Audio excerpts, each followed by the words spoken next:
Hey guys, what is up? Simside20 here, or Lucas bringing us another NHL 16 Hockey Ultimate Team pack opening video. That is right. So, today we have 10 of the 50K packs, the Gold Jumbo Rare packs. So, but this is just going to be background stuff. I'm going to be talking about the Andrew Ladd trade that brought him back to Chicago. That is right. So if you guys have been living under a rock, you don't have Twitter, you don't go on Reddit, or you don't keep up to date with the NHL trade deadline stuff, Andrew Ladd was traded. Let me get it right here. Marco Dano, a first-round pick, and a conditional third-round pick in 2018. The condition is that if the Hawks win the Cup, they get the pick. If not, then there is no pick that goes to them.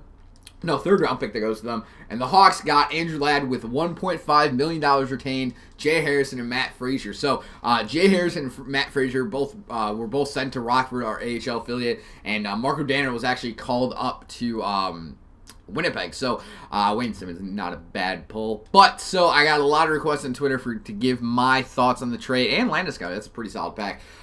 So my whole thing with the trade, I like it. I like it a lot. Now, obviously, Ladd helped us win the Cup in 2010, and then we had to ship him off to Atlanta at the time because of cap restraints, and we were able to bring him back now. Now, Marco Dano, obviously a pretty good prospect we got in the Brendan Saad trade, but he was playing for Rockford. He played, I think, 5 games, if that, for the Hawks. Just really wasn't gelling in with the core. Quenneville didn't think he was good enough to play in the NHL right now, so he was sent back down to Rockford. He's been doing all right in Rockford, not really amazing like people have been expecting him, but he does have super good potential. He's a really good two-way forward, and can play a full game. So, I mean, he's a good prospect, don't get me wrong. Now, I just feel like he wasn't going to fit in with the Hawks anyways. I feel like for the longest time, ever since we got him pretty much, he was our main trading asset that we were going to use along with the first-round pick to get a rental this year. So, giving up Dano, I'm not really that upset. I mean, I'm upset because I want to see how he developed. But other than that, it's not a huge blow to the Hawks prospect pool, if you ask me. And obviously, the first-round pick, that's going to be like a 25 to 30. So, I mean, it is what it is. We haven't had a first-round pick, I think, in 2 years now, at least, because of the Vermette trade. And we don't even have a second this year, so that's kind of a bummer, but you got to do what you got to do to try to win the Cup.